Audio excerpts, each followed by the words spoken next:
Okay, so hey guys, this is Airwai Utkarsh Mishra, and let us first introduce to you all with myself.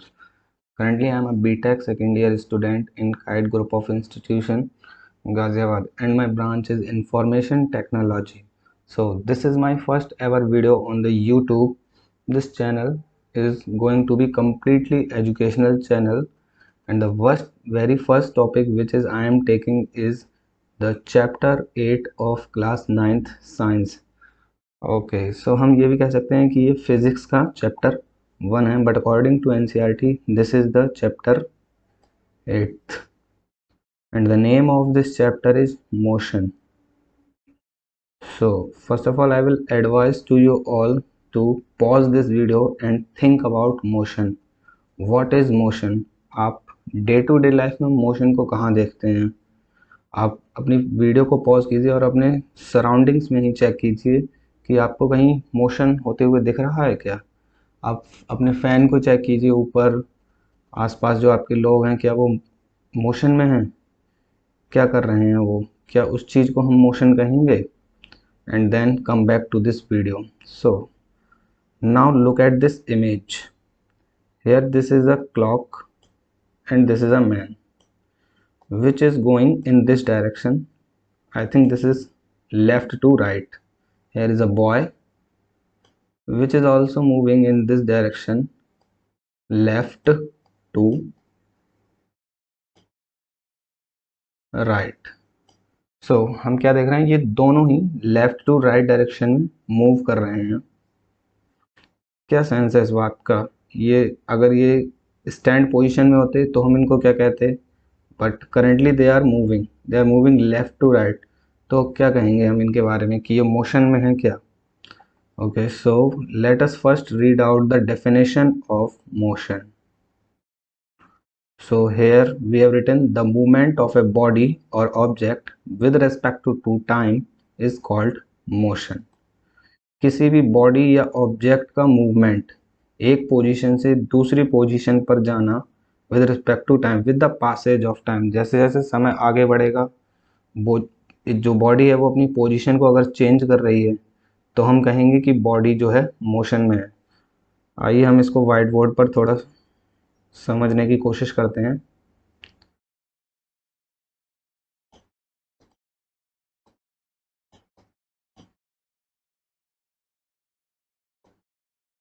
Let us suppose this is a body and this is moving in that direction. After some time we have seen this body came here. Let us suppose जब ये body यहाँ पर थी तो time t हो रहा था and यहाँ पर आने के बाद t डैश टाइम हो गया. सो लाइक आप ये कह सकते हैं ये कोई एक बॉल है जो लेफ्ट टू राइट डायरेक्शन में मूवमेंट कर रही है.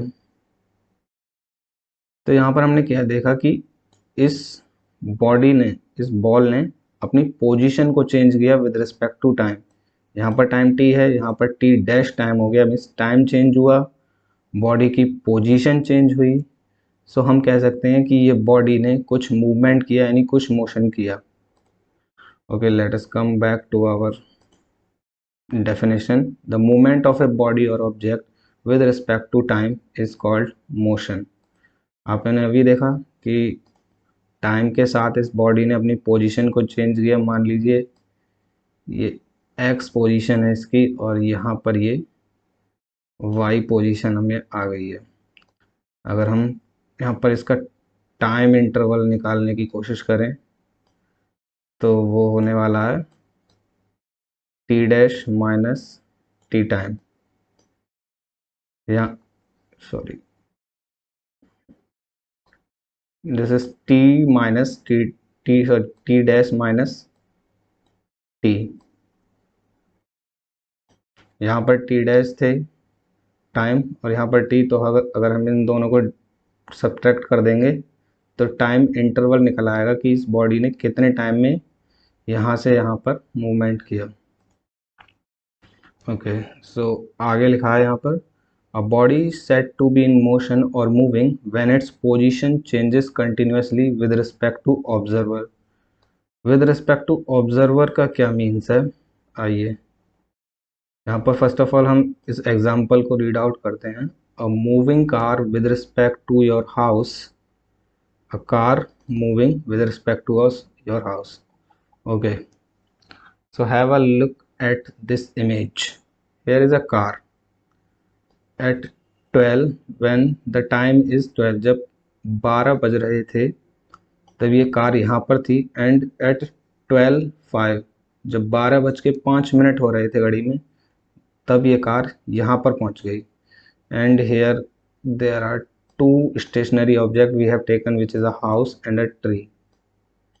एक पेड़ और एक घर, यहाँ पर दो स्टेशनरी ऑब्जेक्ट हैं। Let us again read out this. A body is said to be in motion or moving when its position changes continuously with respect to observer. According to observer, अगर body की position change हो रही है तो हम कहेंगे कि वो motion में है। Let us suppose आप यहाँ पर खड़े हुए हैं, अपने इस घर की छत पर आप खड़े हुए हैं। At 12 AM आपने देखा कि ये कार यहाँ पर इस पोजीशन पर है। आफ्टर 5 मिनट्स आप देखते हैं कि ये कार यहाँ पर आ गई, बट आपकी पोजीशन चेंज नहीं हो रही, आप स्टेशनरी हैं यहाँ पर। ये बात ध्यान देने वाली है। आप स्टेशनरी, हम रेस्ट की डेफिनेशन अभी डिस्कस की करने वाले हैं, लेकिन आप स्टेशनरी हैं यहाँ पर। तो आपने देखा कि कार ने अपनी पोजीशन को चेंज किया विद रिस्पेक्ट टू टाइम। यहाँ पर टाइम भी चेंज हुआ है, 12 से 12:05 हो गए, एंड पोजीशन भी चेंज हुई है। कार बस पहले तो यहाँ पर थी and after some time car जो है यहाँ पर आ गई। सो आपसे अगर पूछा जाए कार ने क्या किया, तो आप कहेंगे कार ने मूवमेंट किया, मोशन किया, टाइम के साथ अपनी पोजीशन को चेंज किया। ओके, सो आई थिंक मैं समझता हूँ कि ये सब आपके लिए अब क्लियर हो गया होगा कि मोशन क्या होता है बाय दिस एग्जांपल। ओके, आगे हम बात करते हैं रेस्ट की। रेस्ट क्या होता है? रेस्ट हम सभी को पसंद होता है। खैर, रेस्ट में हम डेफिनेशन पढ़ते हैं इसकी। When an object does not change its position then it can be said that the object is at rest. इसी एग्जांपल के थ्रू समझते हैं। आप यहाँ पर खड़े हैं, आपने देखा कि एट 12 जब 12 बज रहे थे तब ये कार यहाँ पर थी, एंड आफ्टर जब 12:05 हो रहे थे तब भी ये कार यहीं पर है, यहाँ पर नहीं है। तो आपसे पूछा जाएगा कि कार क्या कर रही है, तो आप क्या कहेंगे? मोशन कर रही है? नहीं, बिल्कुल नहीं कहेंगे आप कहेंगे कि कार पहले यहीं पर थी, आफ्टर 5 मिनट्स भी कार यहीं पर है। तो आप कहेंगे कि कार जो है वो रेस्ट में है, यानी आराम कर रही है। कार अपनी पोजीशन को चेंज नहीं कर रही है। यहाँ पर देखिए, आप पॉइंट नोट करने वाला है, टाइम चेंज हो रहा है। टाइम 12 से 12:05 हो रहा है, बट कार ने अपनी पोजीशन को चेंज नहीं किया है। So we can say that the car is at rest. सो यही वही डेफिनेशन यहाँ पर लिखी गई है। When an object does not change its position then it can be said that the object is at rest. Okay, now let us discuss the syllabus. The name of the chapter is motion, and in this we are going to cover distance and displacement क्या होता है, velocity क्या होती है, uniform and non-uniform motion along a straight line, acceleration क्या होता है, distance time and velocity time graph हम यहाँ पर पढ़ने वाले हैं for uniform and uniformly accelerated motion के लिए। एंड आफ्टर दैट हम 3 डेरिवेशन करने वाले हैं यहाँ पर, equation of motion by graphical method, and the last topic is the elementary idea of the uniform circular motion. Okay, so let us come to the topic types of motion. Motion कितने types का होता है? First of all we have the linear motion which is going to be complete in our syllabus. हम अपने syllabus में linear motion ही पढ़ने वाले हैं, बाकी के दो motion which is named as rotary motion and oscillatory motion हमें इस चैप्टर में कवर नहीं करने वाले हैं। सो लीनियर मोशन क्या होता है? In linear motion the particles move from one point to another in either a straight line और अ कर्व्ड पाथ। या तो कोई बॉडी जो है वो एक स्ट्रेट लाइन में मूव करेगी या कोई कर्व्ड पाथ में मूव करेगी, like in this way. These are all curved path. इस पाथ पे कोई मूव करेगी बॉडी, तो these are the linear motion. The linear motion depending on the path of the motion is further divided as follows. Linear motion को भी हम दो part में डिवाइड कर सकते हैं, the path of rectilinear motion and the curvilinear motion. So rectilinear motion क्या होने वाला है, the path of the motion is a straight line. यहीं पर हमने डिस्कस किया, व्हेन द पाथ, बॉडी को अगर कोई स्ट्रेट लाइन में मूव कर रही है तो हम उसको कहेंगे कि वो एक रेक्टिलिनियर मोशन है। कर्विलिनियर मोशन की हम अगर डेफिनेशन पढ़ें तो यहाँ पर लिखा है the path of the motion is curved. यहाँ पर जो मोशन का जो पाथ है वो एक कर्व्ड टाइप में होने वाला है, like this and this and also become this. अगर इनमें से किसी भी तरीके से अगर बॉडी मूवमेंट कर रही है तो हम वो कहेंगे कि ये कर्विलिनियर मोशन है, which is the type of a linear motion. Let us discuss the example of linear motion are the motion of the train, football, the motion of a car on the road. Train का movement आप सभी ने देखा होगा। Football एक curve बनाती हुई जाती है, लाइक अगर आप फुटबॉल को यहाँ से किक करते हैं तो वो कुछ ऐसे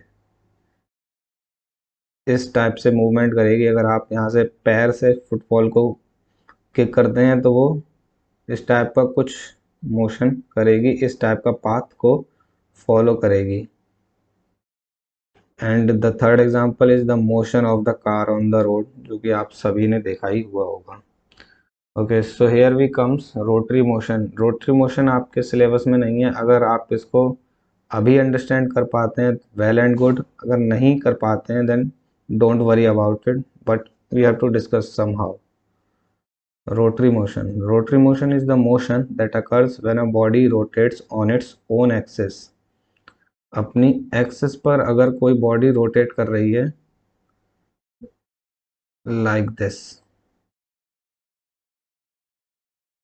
अगर कोई बॉडी इस सर्कुलर पाथ को फॉलो कर रही है and this is the axis of the body, इस सर्कुलर पाथ को फॉलो कर रही है, let us suppose radius R है, आर रेडियस के सर्कल में अगर कोई बॉडी मूव कर रही है तो हम कहेंगे वो रोटरी मोशन कर रही है। A few example of the rotary motion are as follows. The first one and the second one. The motion of the earth about its own axis around the sun is an example of rotary motion.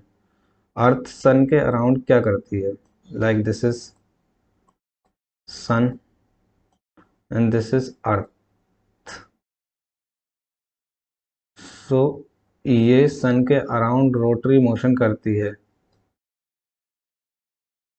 considering the sun as axis of the rotation.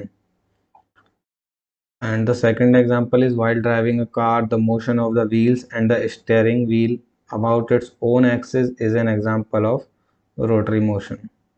Oscillatory motion क्या होता है? Oscillatory motion is the motion of a body about its mean position. इसको हम example से बहुत अच्छे से समझने वाले हैं। When a child on a swing is pushed, the swing moves to and fro motion.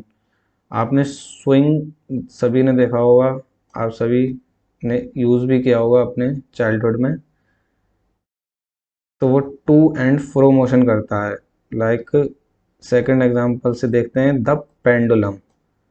जो क्लॉक में जो पेंडुलम होता है इस टाइप का, वो किस टाइप का मोशन करता है, इधर यूं ऐसे जाएगा, फिर वापस आएगा, फिर इधर जाएगा एंड देन अगेन वापस आएगा। तो इस पोजीशन को हम कहते हैं मीन पोजीशन। आपको ज़्यादा अभी वो करने की ज़रूरत नहीं है क्योंकि आपके सिलेबस में नहीं है। ऐसे ही आप थर्ड एग्जांपल को रीड आउट भी कर सकते हैं। The string of the guitar when strummed moves to and fro by its mean position resulting in an oscillatory motion. Okay, now the next topic is reference point and reference frame, ये दोनों क्या होते हैं? Let us read out this first line. To describe the position of an object, we need a reference point or origin. An object may seem to be moving to one observer and stationary to another observer. क्या meaning है इस line का? To describe the position of an object we need a reference point. Reference point means जहाँ से हम देख रहे हैं, मीन्स जहाँ से ऑब्जर्वर, जो ऑब्जर्वर जहाँ से ऑब्जर्व कर रहा है मोशन को, वो कहलाता है रेफरेंस पॉइंट आपका. आइए यहाँ इस एग्जांपल से हम डिस्कस करने वाले हैं रेफरेंस पॉइंट को. Let suppose a car is moving in this direction and here is a boy. यहाँ पर एक लड़का पेड़ के नीचे खड़ा हुआ है, ये कार जो है मूवमेंट कर रही है. And this is the driver of this car and this is another person. Let us suppose this is P and this is driver D of the car and this is boy B. तो आप सबसे पहले इस boy से अगर पूछेंगे कि ये ड्राइवर किस स्टेट में है, मोशन में है या रेस्ट में है, तो ये बॉय क्या करेगा? अगर कार मूव कर रही है या अपनी पोजीशन को चेंज कर रही है कार, तो कार की पोजीशन के साथ साथ इस ड्राइवर की पोजीशन भी चेंज होने वाली है. तो ये बॉय कहेगा कि हाँ, जो ड्राइवर है वो मोशन में है. लेकिन अगर यही बात आप इस पर्सन पी से पूछेंगे तो वो क्या कहने वाला है कि that the driver is at rest, because P time पर अगर आप देखते हैं तो ड्राइवर की position according to this P P person भी यही है. एंड आफ्टर सम टाइम अगर आप देखते हैं तो उसके बाद भी यही है. Let us suppose this discuss with a real life example. मान लीजिए आप स्टेशन पर खड़े हुए हैं और ट्रेन है आने वाली.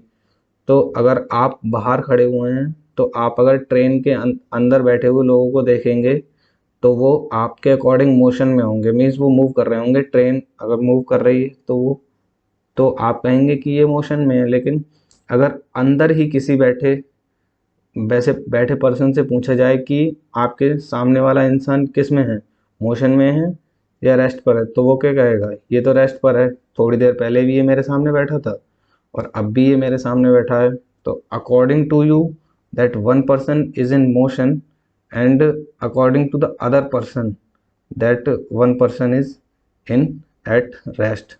सो यही यहाँ पर कहा गया है. An object may be seen to be moving to one observer and stationary to another.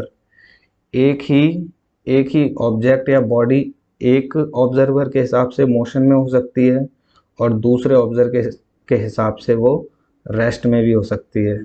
ये रहा एक example. A passenger inside a bus sees the other passenger to be at rest whereas an another observer outside the bus sees the passenger, जो कि मैंने अभी discuss किया आपसे.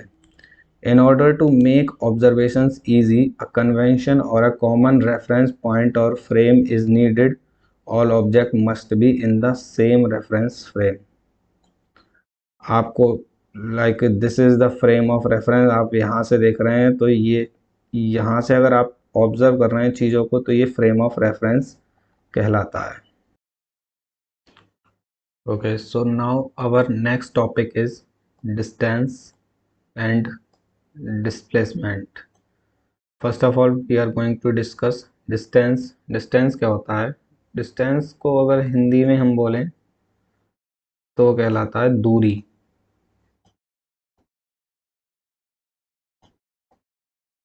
हिंदी में डिस्टेंस को कहते हैं दूरी. Now let us first read this definition of the distance.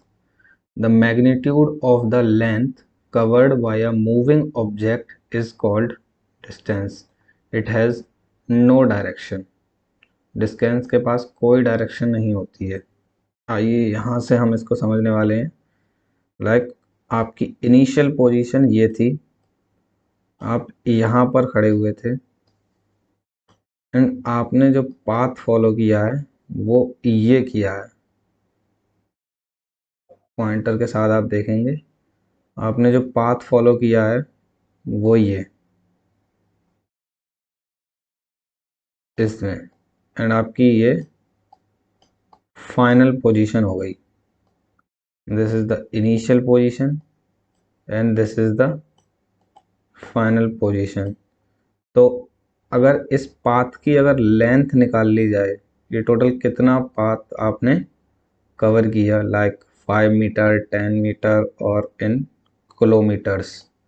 सो यही यहाँ पर कह रहे हैं, the magnitude of the length covered by a moving object is called distance. आप यहाँ से यहाँ तक मूव किए, अगर इस पाथ की लेंथ निकाल ली जाए तो वही कहलाता है कि distance.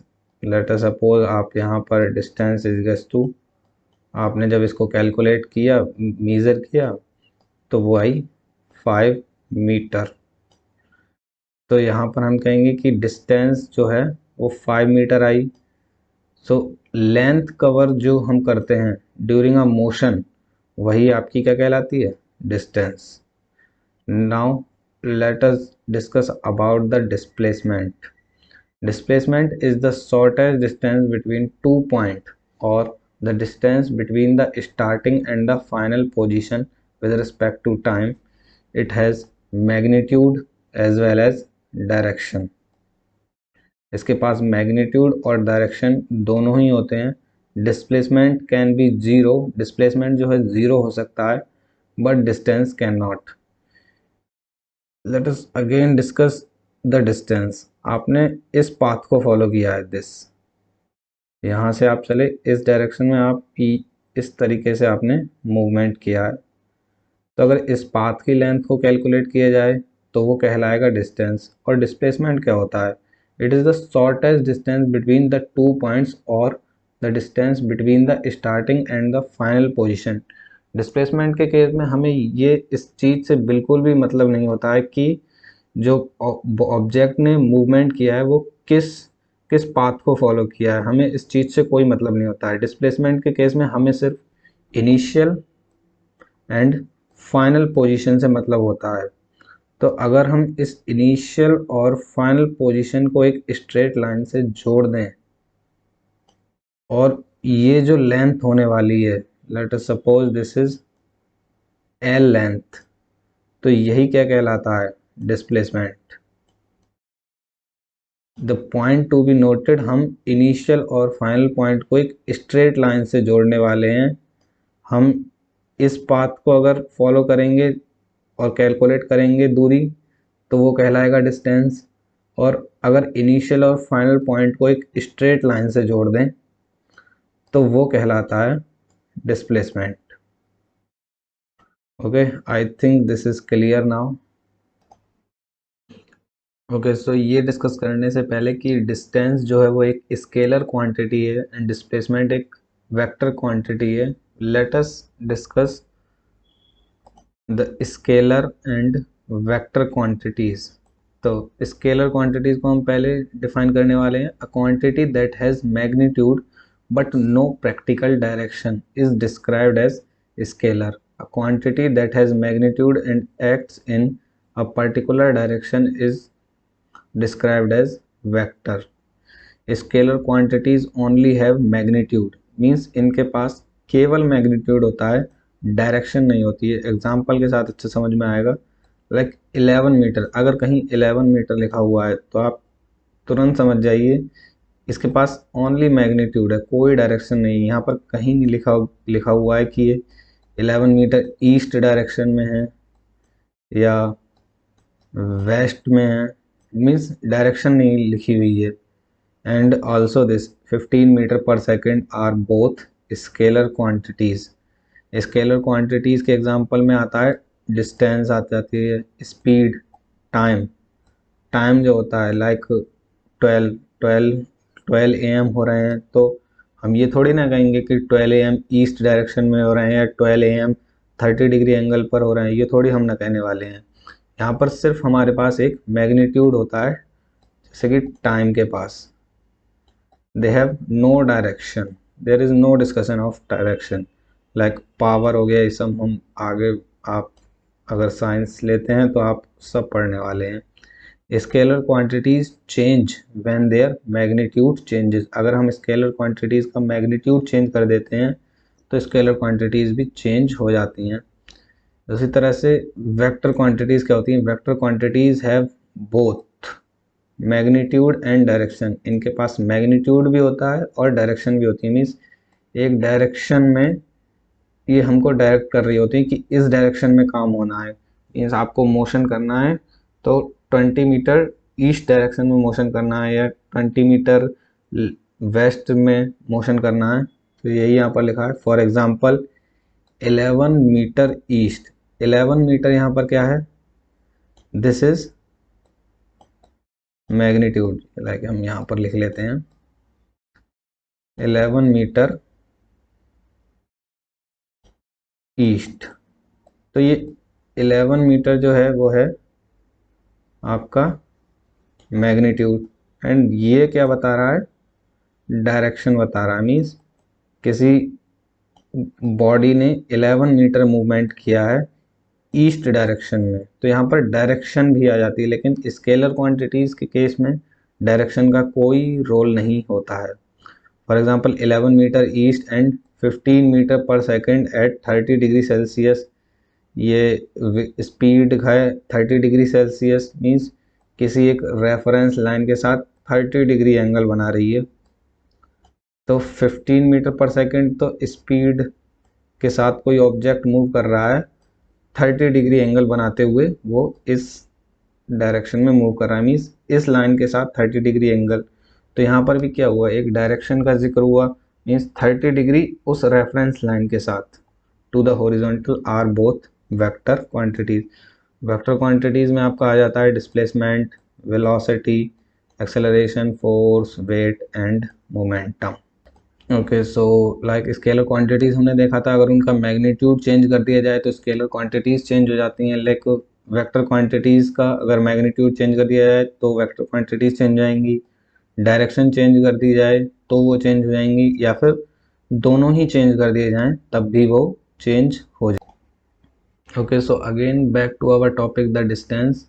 Here it has only magnitude. इसके पास केवल मैग्नीट्यूड होने वाला है, जबकि डिस्प्लेसमेंट के पास magnitude and as well as direction होने वाली है। लाइक अगर कहीं पर लिखा हुआ है 11 मीटर्स, तो आप तुरंत देखकर पहचान जाइए कि ये डिस्टेंस की बात कर रहा है।